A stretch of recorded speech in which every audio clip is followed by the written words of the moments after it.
Naissance et mort d'Ibrahim. La 8e année de l'hégire, Maria, la concubine copte, accoucha d'un fils, et le prophète, qui ne s'était jamais consolé de la mort des enfants mâles qu'il avait eus de Khadija, en ressentit la joie la plus vive. À Abu Rafa, qui lui avait annoncé la venue au monde de son fils, il fit cadeau d'une esclave, et il déclara que la naissance de l'enfant affranchissait la mer. Le 7e jour, il fit raser et enterrer les cheveux du nouveau-né, sacrifia 2 moutons et distribua des aumônes aux indigents. Toutes les nourrices se disputèrent l'honneur d'allaiter le fils du prophète, qui avait reçu le nom d'Ibrahim. Il le confia à Berda, femme d'El-Bara ben Haous, à laquelle, en récompense, il fit don d'un jardin de palmiers. Cette femme emmena son nourrisson à la campagne, chez les Bni Mazen, et le prophète venait fréquemment l'y voir. Il le prenait entre ses bras et ne cessait de le respirer et de le couvrir de baisers. Il sentait en même temps augmenter son affection envers la mère, Maria la copte, au grand dépit de ses autres épouses.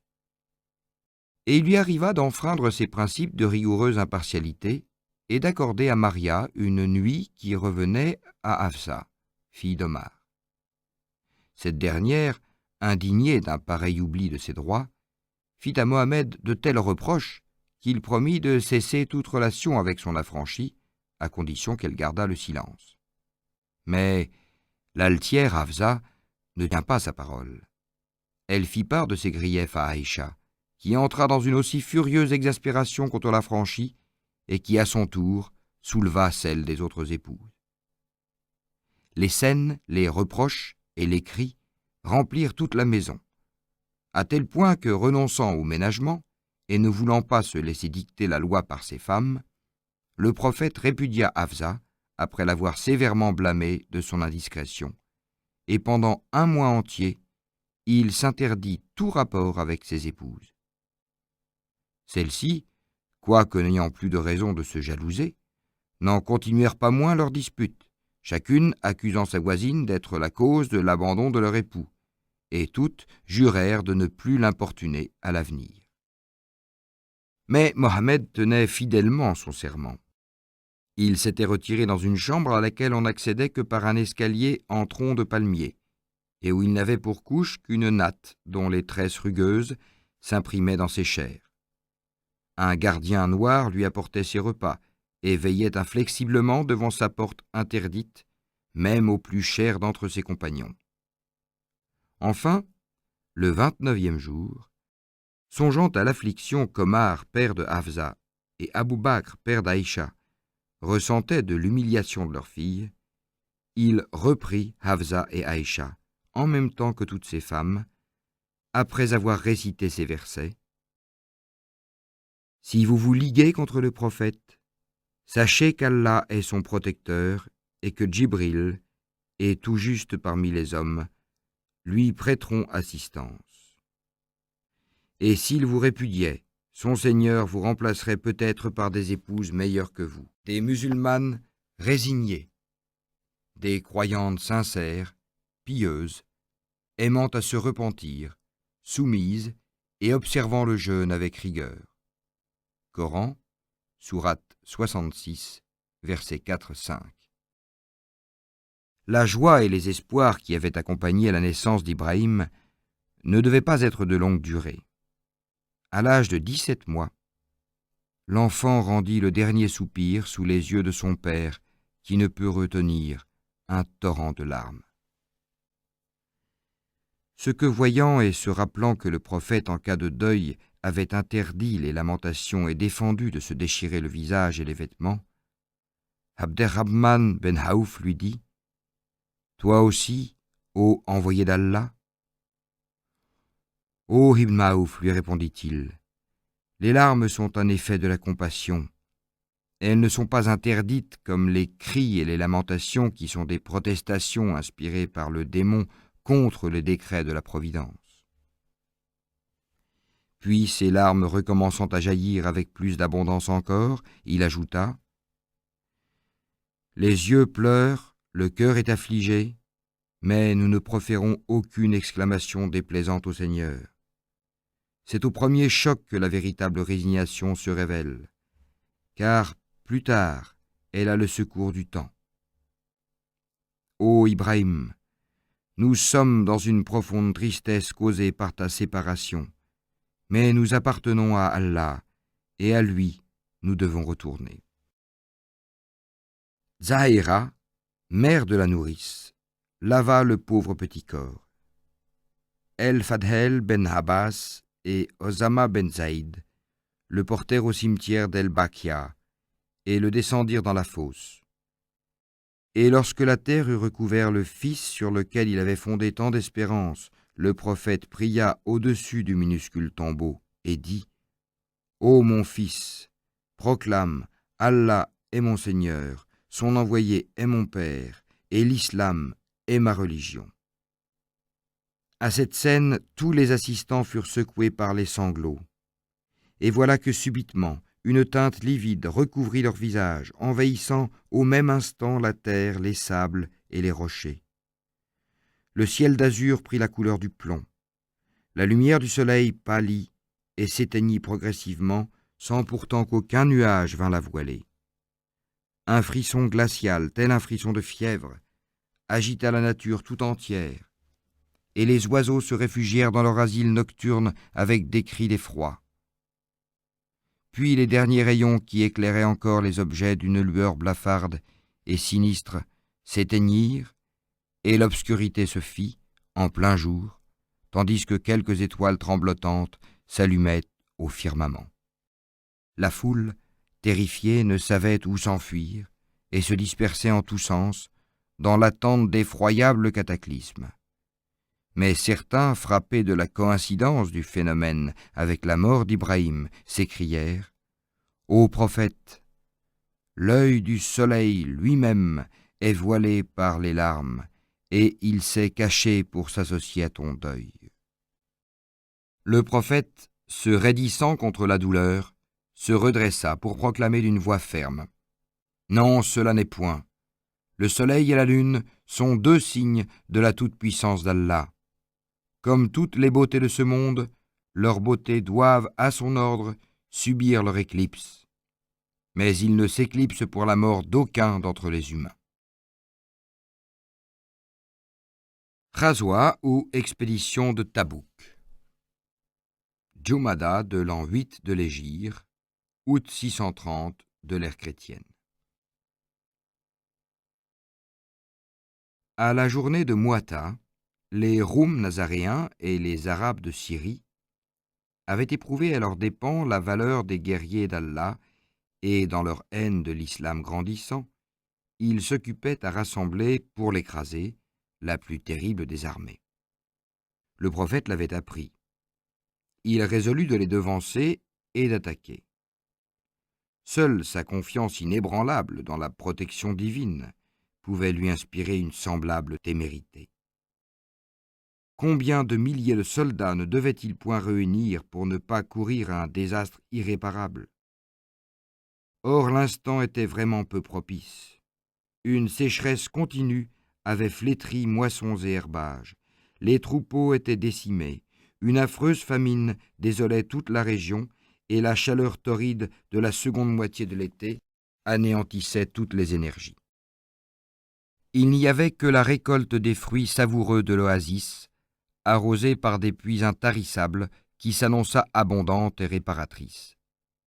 Et c'était au moment où les fidèles allaient profiter de l'unique bienfait de cette année de détresse que l'apôtre leur donnait l'ordre du départ. Un sourd mécontentement se glissa dans les cœurs, et les incorrigibles hypocrites s'empressèrent de l'exploiter, en colportant partout ces perfides réflexions. Pensez-vous que cette guerre contre les Bni, l'Afzar, les descendants du pâle Isaac, sera pour vous un jeu, comme le fut celle contre les bruns enfants d'Ismaël ? Songez que devant leurs soldats bardés de fer, vous arriverez épuisés par les insupportables chaleurs de cette saison et les fatigues surhumaines de cette route.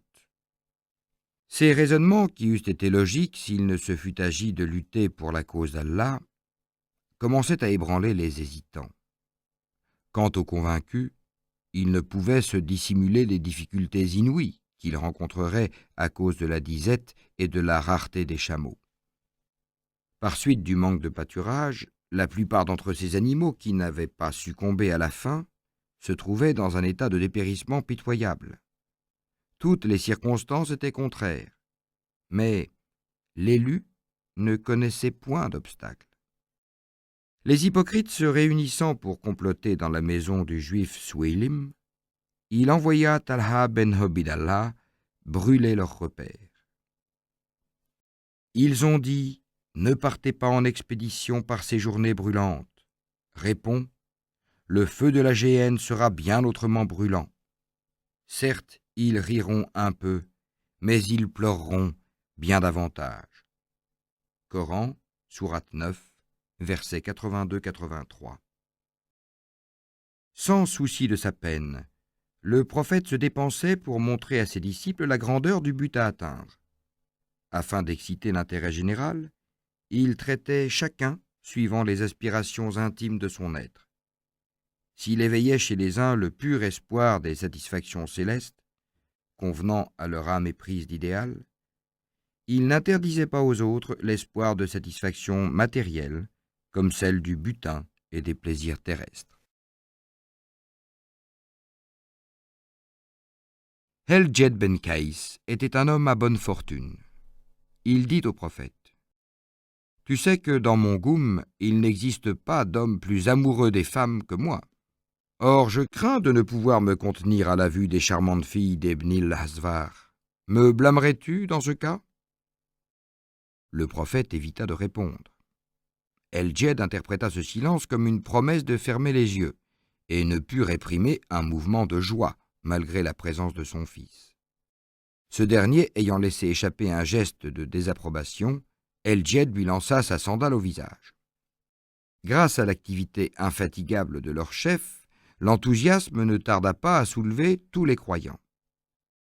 Les difficultés à surmonter les sacrifices, à consentir, au lieu de refroidir cet enthousiasme, ne firent que l'attiser, et ceux auxquels leur indigence ou leur infirmité ne permettait pas de s'enrôler parmi les combattants tombèrent dans une telle tristesse qu'ils furent surnommés les Bekaoun ou pleureurs.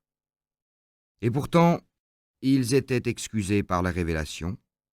Ni les faibles, ni les malades, ni les indigents ne seront blâmables, pourvu qu'ils soient sincères envers Allah et son envoyé. Ni ceux non plus qui vinrent te demander des montures et qui, lorsque tu leur répondis « Je ne trouve point de monture à vous donner », s'en retournèrent, les yeux débordant de larmes, dans leur chagrin de ne pouvoir en faire eux-mêmes la dépense.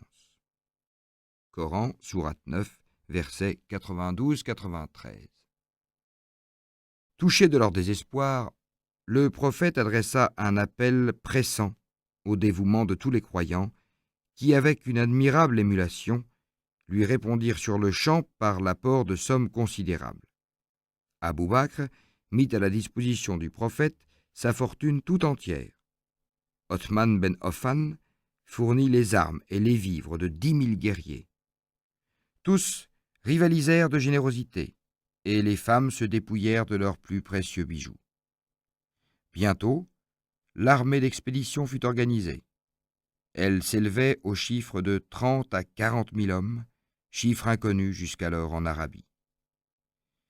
Les troupes se concentrèrent à l'entrée du Tseniet el-Ouida. En présence de l'exaltation des croyants, les hypocrites jugèrent prudent de dissimuler leurs sentiments, mais ils prirent leur disposition pour se grouper tous à l'arrière-garde, et lorsque l'armée eut disparu derrière le col des Adieux, ils se détachèrent d'elle sournoisement, les uns après les autres, pour rentrer à Médine. Leur conduite n'était pas faite pour surprendre. Par malheur, leur funeste conseil avait détourné du devoir 4 bons musulmans. Le poète Ka'ab ben Malek, Morara ben Rabia, Hilal ben Ummia et Abu Khitsma. Ce dernier, suffoqué par l'excès de la chaleur, et peut-être aussi par le sentiment de sa honte, pénétra dans son verger enclos de murs protecteurs.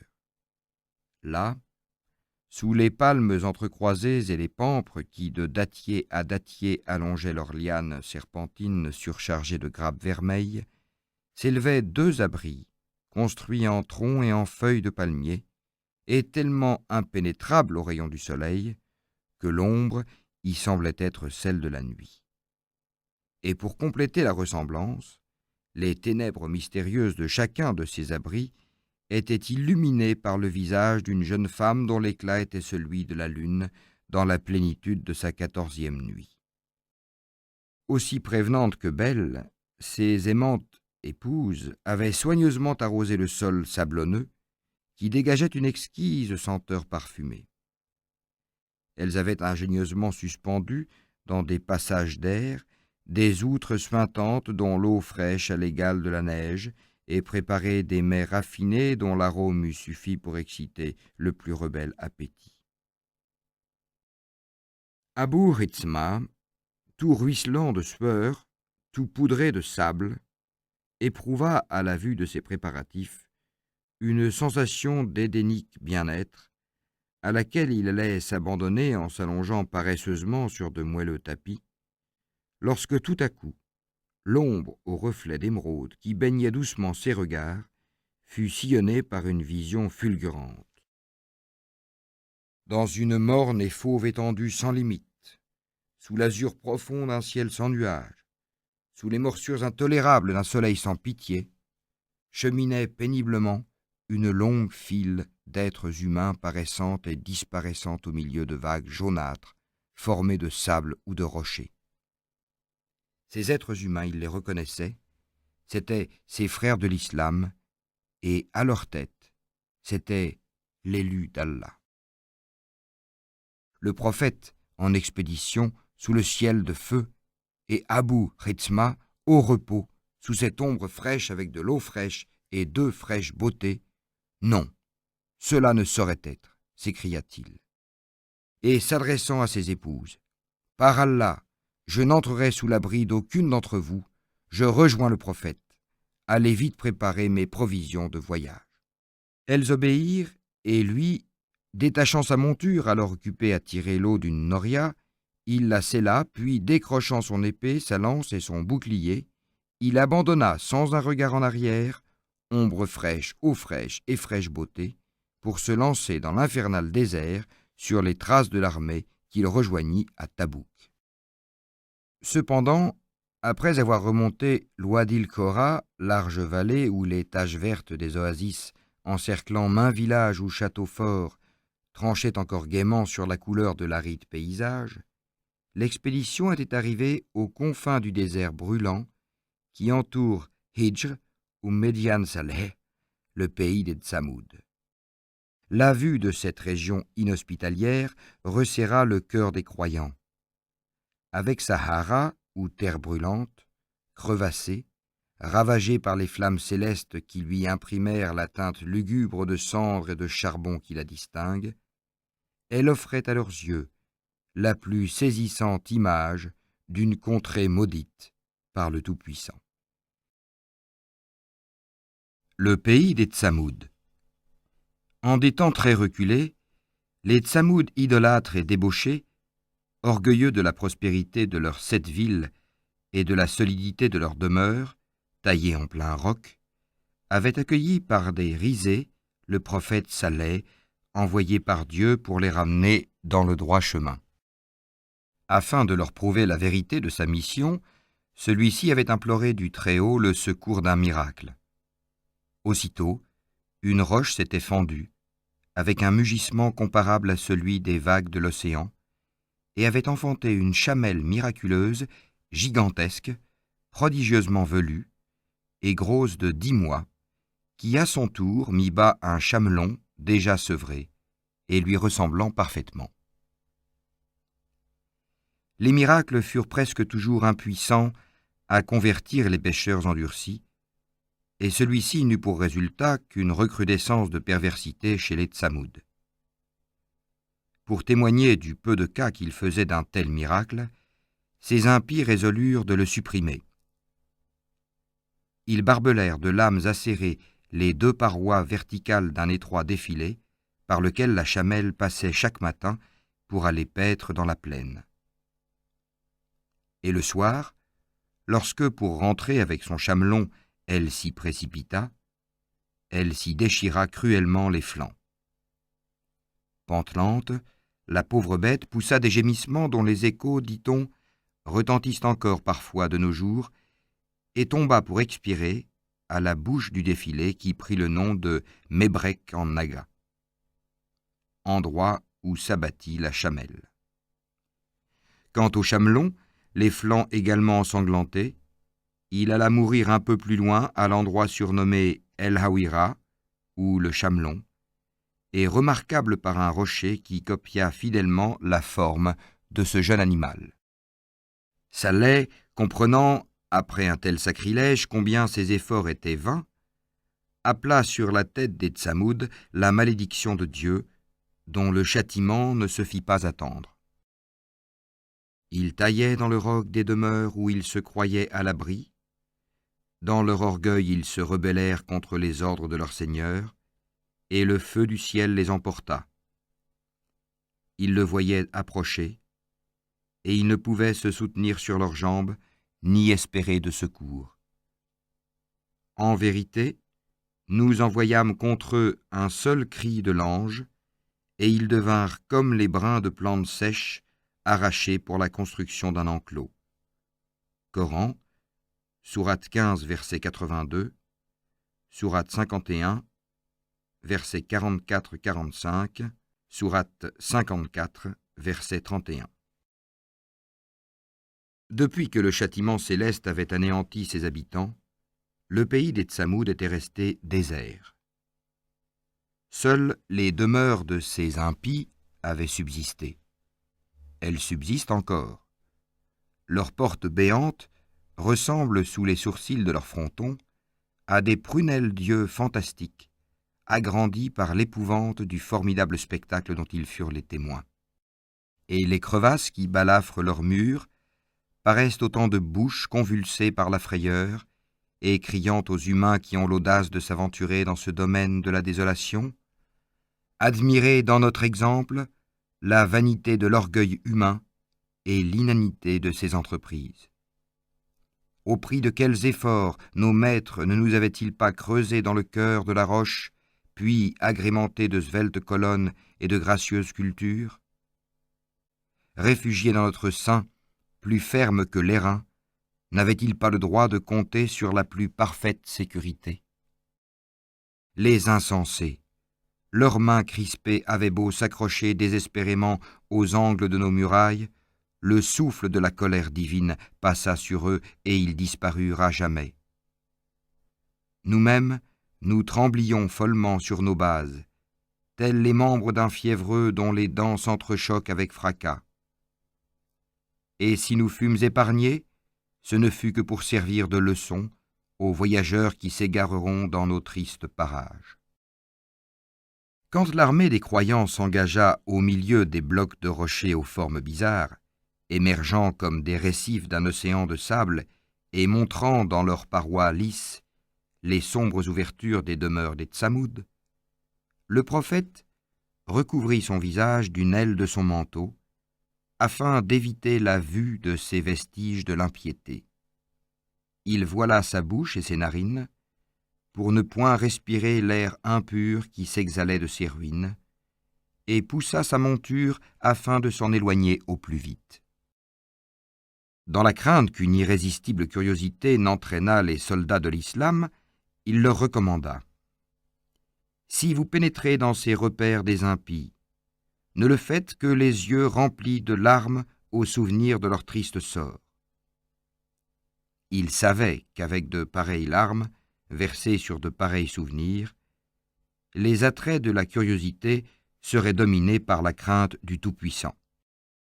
Mais impressionné par l'étrangeté de ces demeures, qui semblaient celles d'êtres surhumains ou de génies malfaisants, et par ce silence de mort qui régnait en ces lieux, où jadis un peuple puissant vivait tumultueusement sa vie de débauche et d'orgueil, les fidèles ne songèrent qu'à imiter leur guide inspiré et à fuir ces ruines maudites.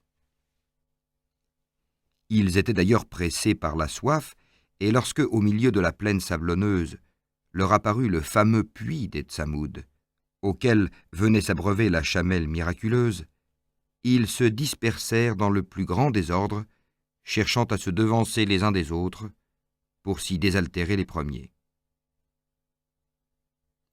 Le prophète, qui n'avait pu les retenir, accéléra l'allure de sa chamelle, les rejoignit, et leur ordonna d'un ton sévère. « Gardez-vous de cette eau, qui fut souillée par l'impiété. Gardez-vous de l'utiliser soit pour votre boisson, soit pour vos ablutions, soit pour la cuisson de vos aliments.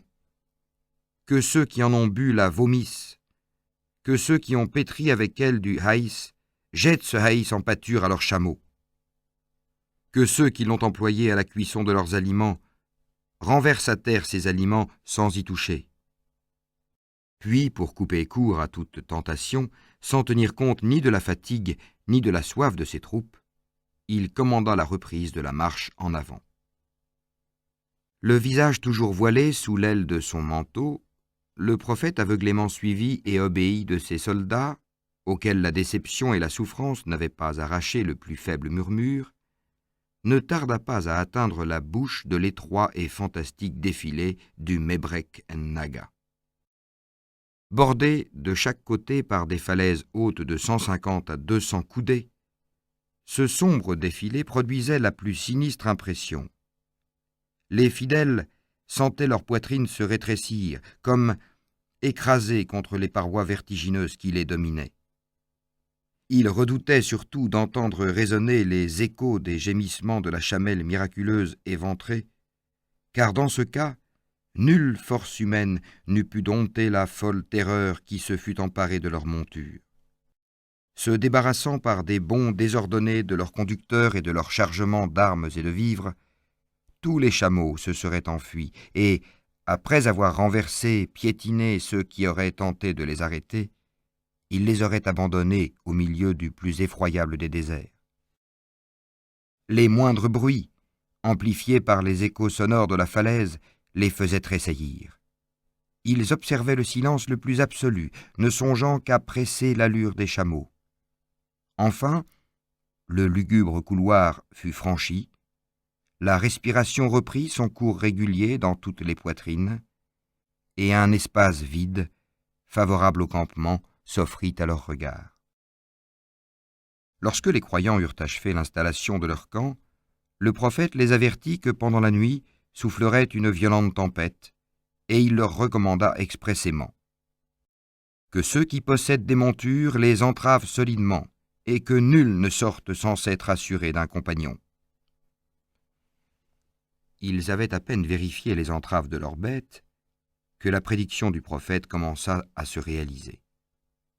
Le soleil, à son déclin, s'était enveloppé d'un voile livide, contrastant avec la pourpre somptueuse qui lui est habituelle, et sa pâleur sans rayon était le présage d'une tourmente extraordinaire.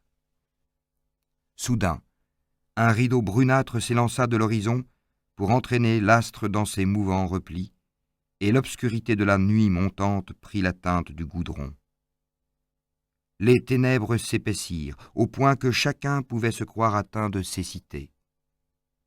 Un grondement singulier parti des profondeurs du désert se rapprocha avec une incroyable rapidité et se transforma bientôt en un vacarme assourdissant. On eût dit le sifflement de monstrueuses vipères accompagnées par des vociférations démoniaques. Au même instant, une gigantesque trombe de sable s'abattit sur le campement, arrachant dans son tourbillon tout ce qui n'était pas solidement amarré, et l'obscurité noire fit place à une obscurité jaunâtre, plus impénétrable encore au regard. Abrités derrière leurs chameaux qui tournaient le dos à la tempête en frissonnant et en gémissant de terreur, les fidèles voilaient leurs figures, leurs bras et leurs jambes, afin de les garantir contre le sable déchaîné qui enfonçait cruellement dans leur chair comme des milliers d'aiguillons de guêpes. Et ils s'aplatissaient contre le sol, y enfonçant leurs ongles, ou se cramponnant dans la crainte d'être balayés comme des flocons de laine. Malgré l'horreur d'un pareil moment, 2 soldats oublièrent les formelles recommandations du prophète. L'un d'eux sortit du campement et tomba aussitôt asphyxié. L'autre voulut rattraper son chameau affolé, qui avait brisé ses entraves et s'était enfui. Il fut immédiatement saisi par le tourbillon, roulé dans ses volutes, tel un caillou tournoyant dans les lacets d'une fronde, et projeté au sommet du Djebel Taï. Averti, le prophète s'écria : « Ne vous avais-je pas interdit de vous écarter sans compagnon ?» Puis il invoqua la miséricorde du compatissant à l'égard du soldat asphyxié, qui peu à peu reprit ses sens et revint à la vie. Quant à l'autre victime, la montagne Taï devait le rendre aux siens lors du retour de l'expédition. Enfin, l'ouragan, après avoir épuisé sa fureur impuissante contre les soldats d'Allah, s'enfuit vers de nouvelles contrées, et les fidèles n'eurent pas d'autres accidents à déplorer. Mais ils étaient brisés par les précédentes étapes, et la nuit, au lieu d'un repos réparateur, ne leur avait apporté qu'un surcroît de fatigue. Le simoun ayant aspiré les derniers restes d'humidité de leur corps, le sang épaissi ne circulait que difficilement dans leurs veines, et les battements de leurs tempes provoquaient dans leurs oreilles d'insupportables bourdonnements. Qu'allait-il devenir pendant la longue route qu'il leur restait à parcourir, avant la rencontre du premier puits ? L'aspect du pays n'était guère propre à raffermir leur courage. Il leur semblait fouler du pied les ruines d'un monde anéanti par un immense incendie. Une ligne noire cernait l'horizon. C'était l'interminable hara, qui semblait tantôt composé de charbon, de suie et de cendres, tantôt de fer figé en pleine fusion, avec des bulles énormes qui, en crevant, auraient découvert des fissures profondes aux lèvres de scories, coupantes comme des éclats de verre. Là, du moins, l'incendie était éteint, tandis que sur leur route il paraissait couver encore. En une véritable forêt, des blocs rocheux se dressaient de toutes parts, comparables par leur forme et leur couleur à de gigantesques troncs d'arbres, en partie carbonisés et en partie incandescents. Certains d'entre eux s'étaient contorsionnés en des attitudes si bizarres qu'aux yeux des fidèles, ils semblaient des démons grimaçants, échappés de la géhenne et postés sur leur passage pour jouir des tortures des soldats d'Allah. Des dalles glissantes, des pierres aiguës, noires, d'origine volcanique, tapissaient le sol là où il n'était pas recouvert d'un sable éblouissant de blancheur, qui par son intense réverbération allumait sous toutes les pierres et dans toutes les anfractuosités des falaises des milliers de braises ardentes. Jusque dans les profondeurs du ciel de saphir, le vautour qui planait et le rare nuage qui passait se coloraient de l'orangé le plus vif, comme s'ils reflétaient les flamboiements d'une immense fournaise. Et pour achever l'illusion, de hautes colonnes de sable erraient sur tous ces débris telles des colonnes de fumée s'échappant d'un incendie mal éteint. Les yeux des croyants, enflammés par le simoun, rougis par la réfraction de la dune, produisaient dans leurs orbites même l'effet de tisons ardents. Les pieds, déchirés par les cailloux de la Hamada, ne se posaient sur le sol surchauffé qu'avec d'intolérables souffrances. La salive épaissie, mélangée à d'impalpables poussières, formait une pâte consistante à laquelle le gosier refusait le passage.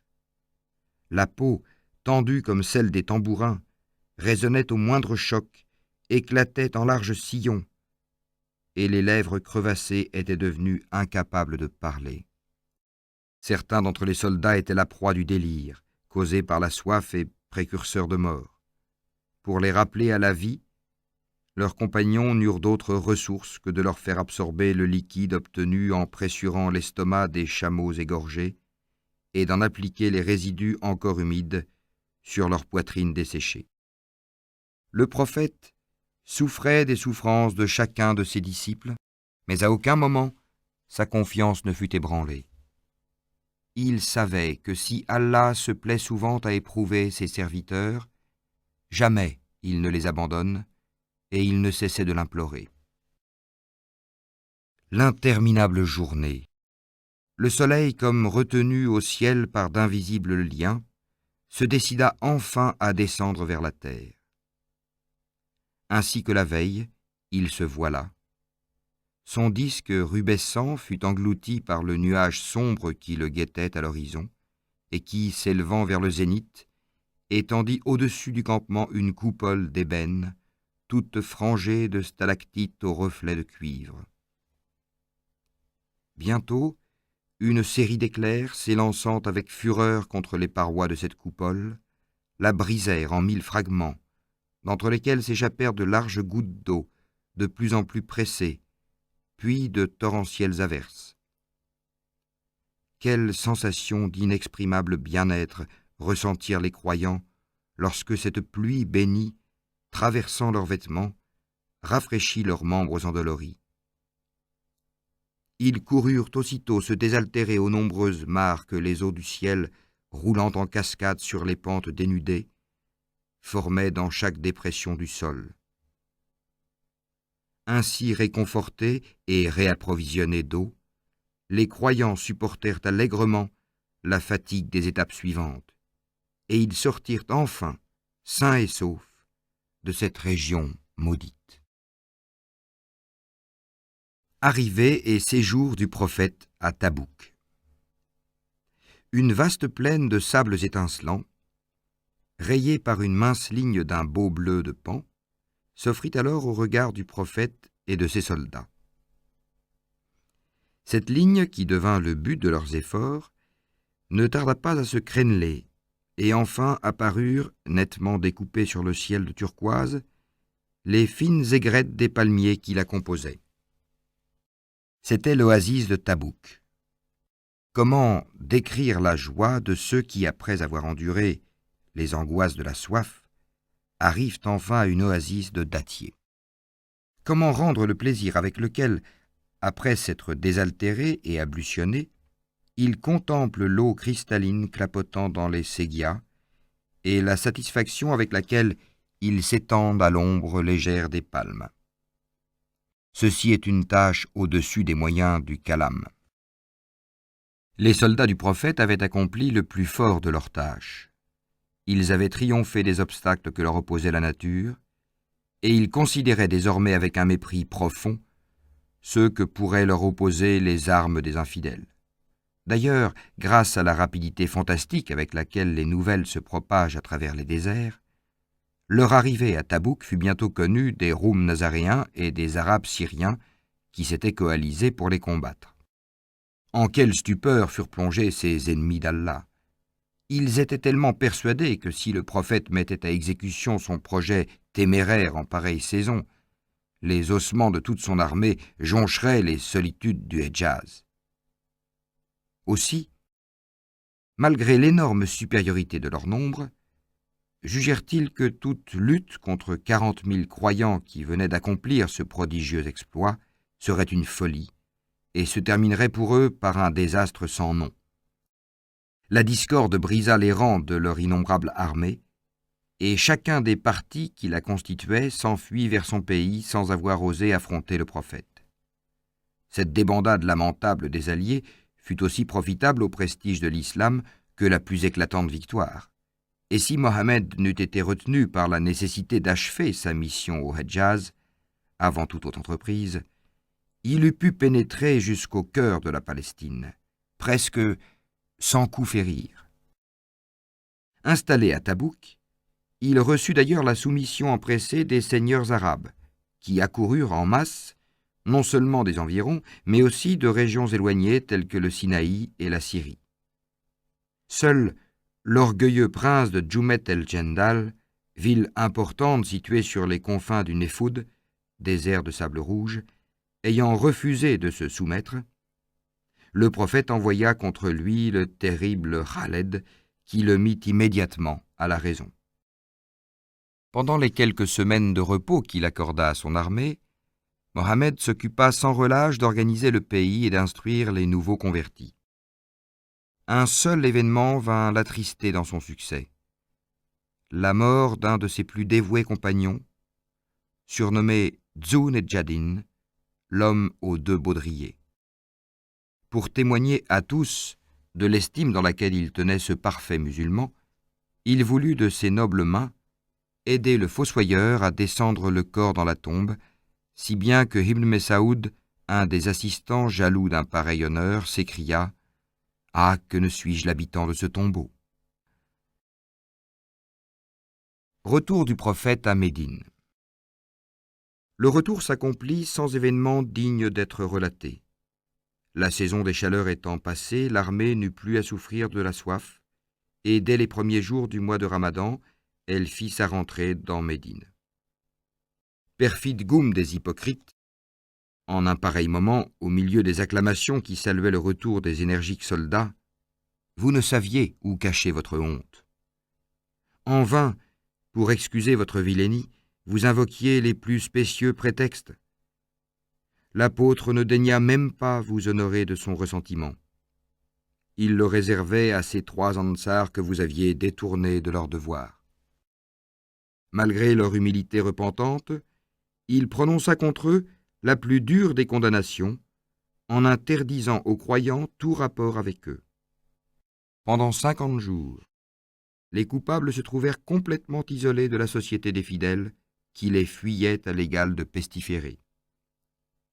Cependant, Allah, touché de leur remords, leur accorda son pardon. Il revint ainsi à ces 3 d'entre eux qui étaient restés en arrière. La terre, malgré son étendue, était devenue trop étroite pour eux. Ils se trouvaient à l'étroit même dans leur propre corps et songeaient qu'il n'y a de refuge contre Allah qu'auprès d'Allah lui-même. Enfin, Allah revint à eux pour qu'ils revinssent à lui, car Allah aime à revenir aux pécheurs, il est le miséricordieux. Coran, sourate 9, verset 119.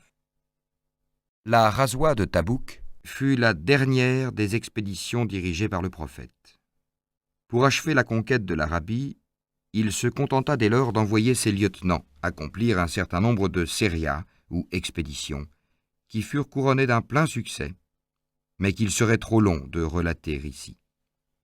Quant à lui, il demeurait dans Médine, occupé à recevoir les nombreuses soumissions provoquées par les victoires de l'islam. Celles des princes de Doumet el-Jendal, du Yémen, de l'Oman, du Bahira, du Yamana, de Taïf, de Nejran, etc. Il consacrait également ses efforts au gouvernement si difficile des Arabes, réunis pour la première fois en un peuple de frères, et dans sa tâche de législateur, il déploya un génie au moins égal à celui dont il avait fait preuve à la tête de ses armées. À cette époque mourut Abdallah ben Saloul, le fameux chef des hypocrites. Pris de remords à ses derniers instants, Abdallah supplia Mohammed de lui pardonner, et malgré les observations de l'intraitable Omar, le prophète tint à prier sur le corps de son perfide ennemi, et à l'ensevelir de ses propres mains. Après cette preuve de clémence et d'oubli des injures, il ne resta plus un seul hypocrite dans Médine.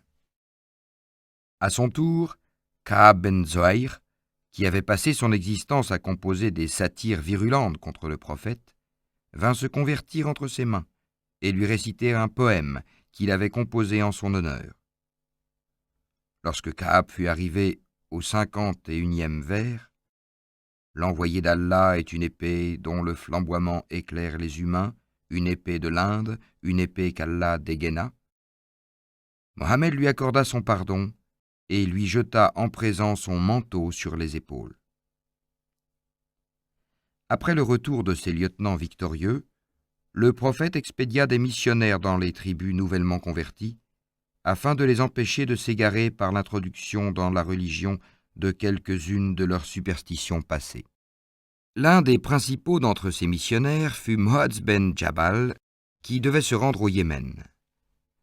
Pour marquer devant tous la considération qu'il attachait à la mission de Mu'adh, le prophète lui ceignit la tête d'un turban, l'aida à monter sur son chameau, et l'accompagna à pied pour lui donner ses dernières instructions.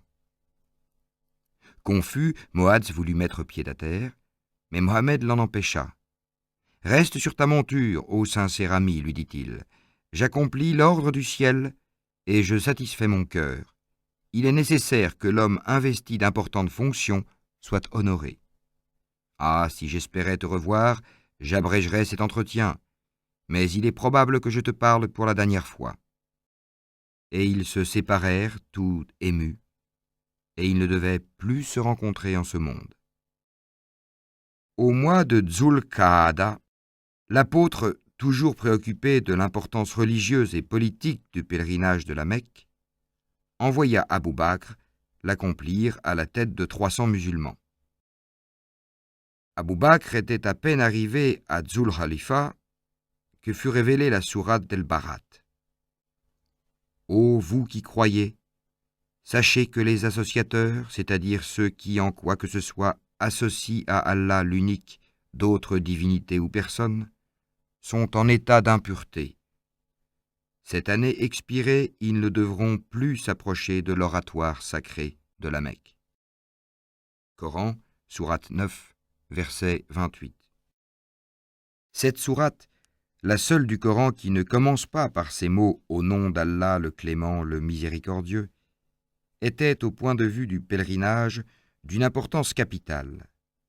Elle interdisait à tout non-musulman l'entrée du territoire sacré.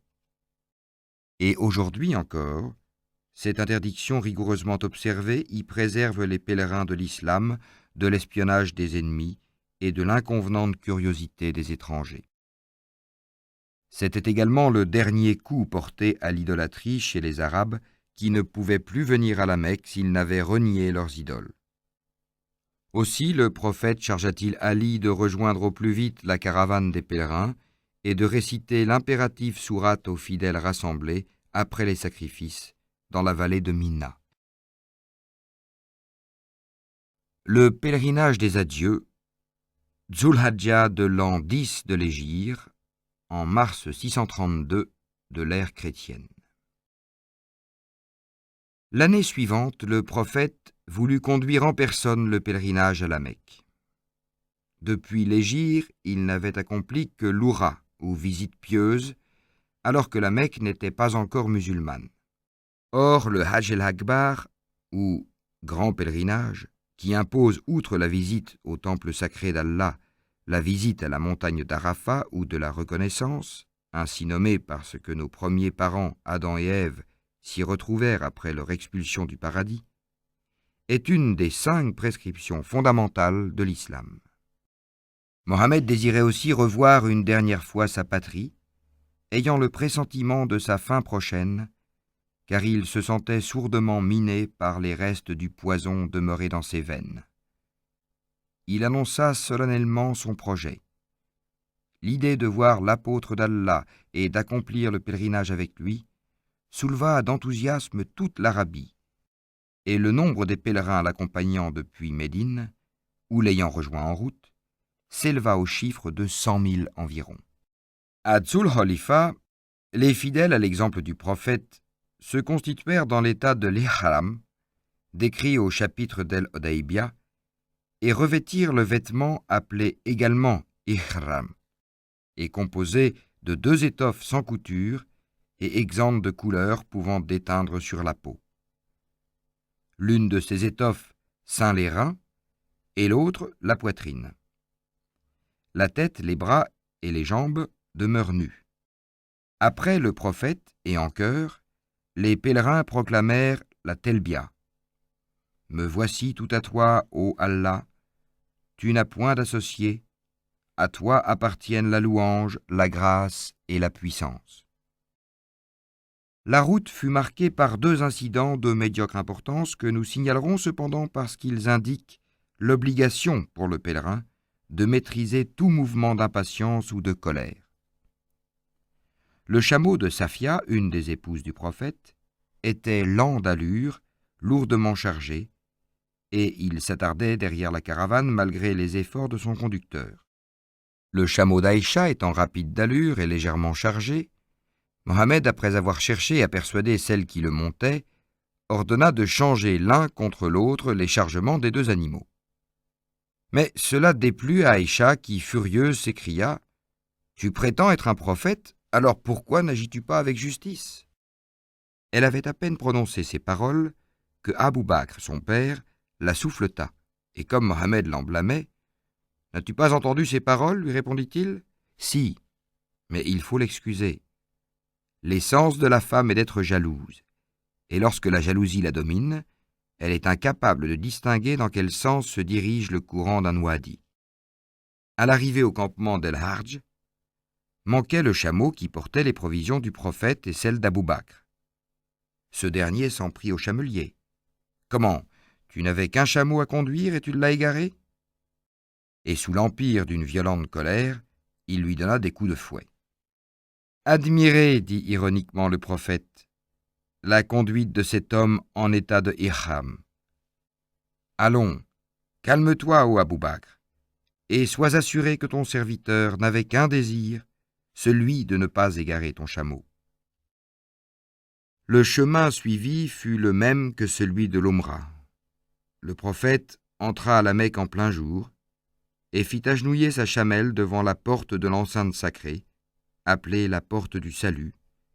Puis, à la vue de la Kaaba, il s'écria « Ô Allah, augmente la gloire de ce temple et le nombre de ses visiteurs. » Après 3 ablutions, il baisa la pierre noire, tandis que ses yeux s'emplissaient de larmes, et il accomplit ensuite le tawaf et le sa'i, de la même façon que pendant la visite pieuse.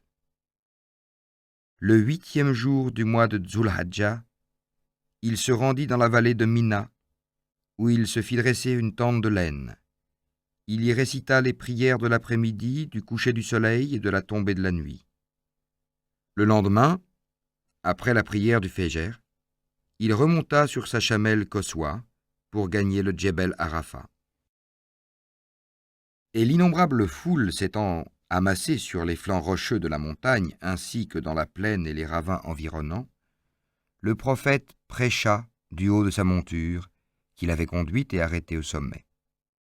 Immédiatement au-dessous de lui se tenait Rabia ben Oumia, chargé de répéter les paroles avec sa voix retentissante durant la pause faite après chaque phrase dans cette intention. Après avoir glorifié Allah par le tekbir, le prophète recommanda aux fidèles de toujours traiter leurs épouses avec la plus grande douceur, en considérant que les droits de celles-ci étaient égaux à leurs devoirs. Il interdit formellement de retirer un intérêt quelconque de l'argent prêté et de se venger des meurtres commis au temps de l'ignorance. Il fixa la durée de l'année à 12 mois lunaires et déclara que le nasi, qui ajoute 1 mois tous les 3 ans pour rétablir l'équilibre et ramener les mêmes dates aux mêmes saisons, était une impiété qui devait disparaître.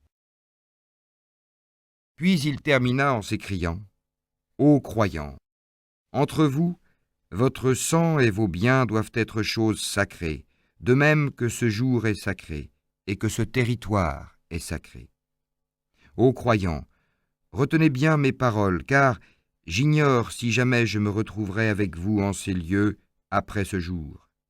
Et surtout, n'oubliez jamais que tout musulman doit, pour tout autre musulman, être un véritable frère, car tous les musulmans du monde ne forment qu'un seul peuple de frères. Ô Allah, ai-je accompli ma mission ? » Oui, certes, ô Allah, répondirent dans une clameur unanime les 100 000 bouches des pèlerins, avec l'accent de la plus ardente reconnaissance. « Ô Allah, entends leur témoignage » s'écria-t-il. À un autre endroit voisin de la cime de l'Arafat, connu sous le nom de Es-Sakharat, et reconnaissable aux larges dalles qui le pavent, descendit sur le prophète une soudaine révélation. Et sous le poids de l'inspiration divine qui pénétrait le cœur de son cavalier, la chamelle Qaswa faillit avoir les membres brisés et tomba sur les genoux. Voici les paroles d'Allah le Très-Haut. Aujourd'hui, j'ai parfait votre religion et accompli ma grâce à votre égard, et l'islam est pour vous la seule religion que j'agrée. Coran, sourate 5, verset 5. Cette révélation, venant conclure le sermon du prophète qui avait si profondément remué les croyants, souleva dans toute l'assemblée le plus pur des enthousiasmes. Pourtant, Abou Bakr, loin de s'associer à l'allégresse générale, fut saisi d'une intense mélancolie et ne put retenir les larmes qui gonflaient ses paupières. Il songeait que la grâce du Tout-Puissant étant accomplie, ne pouvait plus que décroître, et sachant la mission de Mohammed terminée, il redoutait de le voir bientôt disparaître de ce monde. Les ombres bleues du soir s'étaient répandues sur la vallée et sur les flancs de l'Arafat. Seul au sommet, et dominant l'immense foule des pèlerins, le prophète, monté sur sa haute chamelle, demeurait encore illuminé par les rayons d'or du couchant. Ses regards, extasiés par la foi, resplendissaient d'un éclat surhumain. Mais son visage, émacié déjà par la maladie, avait pris l'aspect immatériel d'une vision prête à s'évanouir. L'ombre montante l'atteignit et l'enveloppa d'un voile. À leur tour, les compagnons du prophète, qui tout à l'heure manifestaient leur joie à l'annonce que la religion venait d'être parfaite par Allah, se sentirent envahis des funèbres appréhensions qu'Abou Bakr avait ressenties. Et de proche en proche, leur émoi gagna toute l'assemblée des croyants, dont les 100 000 poitrines furent étreintes par la plus poignante angoisse. Le prophète donna le signal du départ. Mais pour éviter le désordre que la précipitation eût provoqué dans une aussi nombreuse réunion, il tira à lui la bride de sa rapide Qaswa, retournant son cou jusqu'à lui amener les naseaux en contact avec les flancs, tandis que lui-même glissait sur le garrot. Et il ne cessa de recommander à tous du calme dans la marche, ô gens. Arrivé à Muzdalifa, il récita la prière de l'Isha, et le lendemain, après celle de l'aube, monté sur sa chamelle conduite par Bilal, et abrité du soleil par un manteau qu'Osama en croupe derrière lui élevait au-dessus de sa tête, il se rendit dans la vallée de Mina, afin de lancer 7 pierres contre chacun des 3 piliers en maçonnerie appelés Djemarat, et cela en souvenir des pierres qu'Abraham lança contre le démon qui, à 3 reprises, avait tenté de l'arrêter en cet endroit.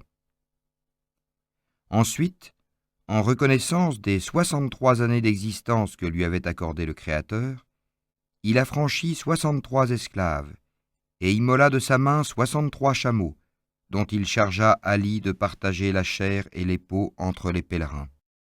Il se fit raser la tête par Mammar ben Abdallah, en commençant par la tempe droite et en terminant par la tempe gauche.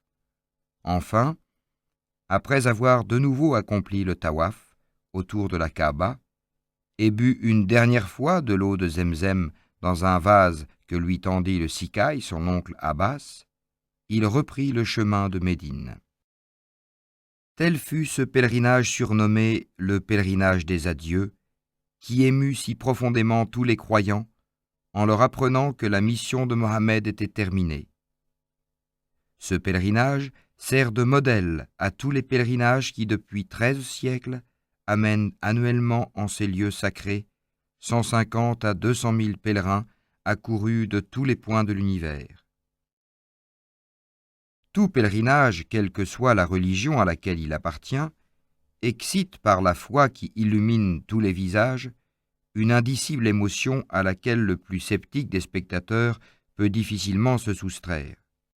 Mais dans la plupart d'entre eux, d'inadmissibles pratiques viennent bientôt annihiler ce sentiment de sympathie pour le transformer en aversion. Sans doute à la Mecque, comme dans tous les centres religieux sans exception, les pèlerins sont l'objet d'une âpre exploitation. Mais là, du moins, les exploiteurs ont une excuse. Ils vivent au milieu du plus inhospitalier des déserts et ne possèdent aucun autre moyen de subsistance. Et ce qui différencie essentiellement de tous les autres le pèlerinage des musulmans, c'est l'absence de ces innombrables chapelles dont les voûtes étroites emprisonnent les âmes, les entravent dans leur élan vers le Créateur et les retiennent sur terre à la merci des clergés. C'est l'absence de tous ces fétiches, statuettes ou icônes miraculeuses, entourées de leur cortège d'ex-voto. C'est l'absence de cette multitude de saints dont le culte prend la place de celui du Père éternel, généralement négligé dans ces occasions. C'est enfin l'absence de moines de toute robe qui se jalousent et se disputent, pèlerins et stations religieuses, pour la plus grande gloire de leur secte ou de leur ordre. À la Mecque, la prière est récitée dans l'immense cour quadrangulaire qui entoure la Kaaba. La voûte éthérée du ciel y remplace la voûte maçonnée des chapelles, et elle s'y purifie de toutes ces brumes pour ouvrir, plus vertigineuses que partout ailleurs, ses profondeurs bleues aux âmes avides d'idéal.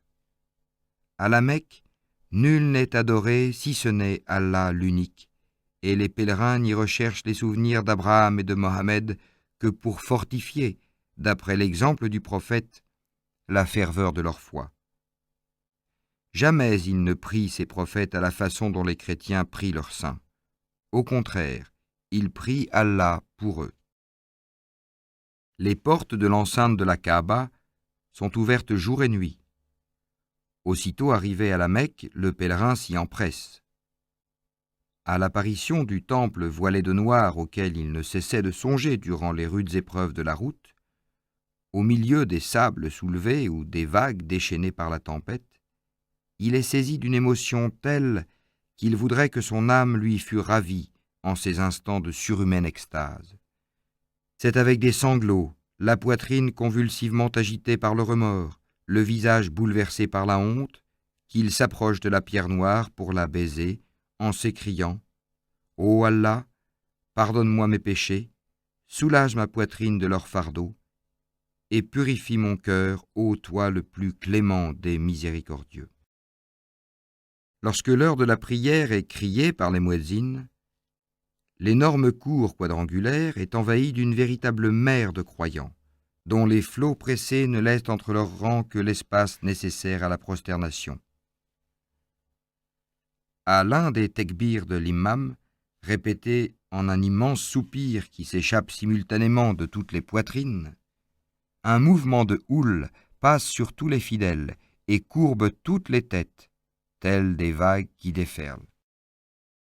Puis, à un autre tekbir, il semble que le sol se soit subitement effondré sous les pieds. D'un même élan, tous les fronts se sont précipités contre la terre, où tous les corps demeurent écrasés sous le triple poids de la contrition, de la reconnaissance et de l'adoration, et convergent comme autant de rayons vers le temple, qui paraît exaucé de la hauteur des pèlerins prosternés. Le voile de soie noire ondule au-dessus d'eux sous le souffle d'une brise mystérieuse que certains attribuent au battement d'ailes des anges. Non moins grandiose, l'assemblée de l'Arafat. Dans une vallée sauvage se dresse la conique montagne d'Arafat, dont les flancs dénués de toute végétation sont hérissés d'énormes blocs de rochers. Nulle trace de vie sur ces pentes ou dans les environs. Partout, l'image de la désolation et le silence de la mort. Mais chaque année, le 9e jour du mois de Dzul-Hajjah, ce paysage funèbre présente la plus impressionnante évocation du jour futur de la résurrection. La terre, le sable et les rochers disparaissaient sous un véritable manteau d'êtres humains, enveloppés dans leur blanc irham, et que l'on pourrait prendre pour des morts ressuscités, se dégageant de leur suaire, après avoir soulevé les rochers qui étaient leurs pierres tombales. Et ainsi qu'il en sera en ce jour suprême, toutes les races de la terre se trouvent représentées dans la foule innombrable qui se presse en ce lieu, ordinairement désert. Arabes aux yeux d'aigle, au teint de bronze rouge, Ottomans au masque énergique et volontaire, Hindous aux traits sculpturaux, au teint olivâtre, Berbères blonds et roses aux prunelles bleues, Somalis et Soudanais dont l'épiderme noir brille sous le soleil avec des reflets lunaires, Persan raffiné, hardi turcoman, Chinois jaune aux yeux bridés, Javanais aux pommettes saillantes, etc. Nulle part au monde ne se rencontre à la même heure une pareille diversité de visages et de langage. Après la prière de l'Asr, de l'après-midi, le khatib, ou prédicateur, monté sur sa chamelle somptueusement harnachée, apparaît au sommet de l'Arafat et prononce un sermon coupé par de fréquentes telbias. Lebik Allahumma lebik, me voici tout à toi, ô Allah, me voici tout à toi. À chaque telbia, les pèlerins agitent au-dessus de leur tête les extrémités de leurs blanches draperies, et la montagne tout entière semble palpiter sous les battements de myriades d'ailes prêtes à s'envoler, tandis que de tous les points de la vallée, une longue clameur s'élance vers les cieux et se répercute dans les échos sonores du désert. « Lebik, Allahumma lebik » s'écrient 200 000 pèlerins d'une même voix, abandonnant leurs idiomes particuliers pour s'unir dans un même langage, celui des Arabes, choisi par le Tout-Puissant pour la révélation de son livre. Par la langue aussi bien que par le cœur, en cette heure sublime, tous ces hommes sont cordialement des frères.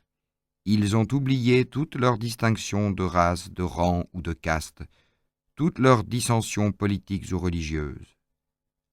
À l'Arafat, l'islam retrouve sa parfaite unité et son enthousiasme débordant de la première heure.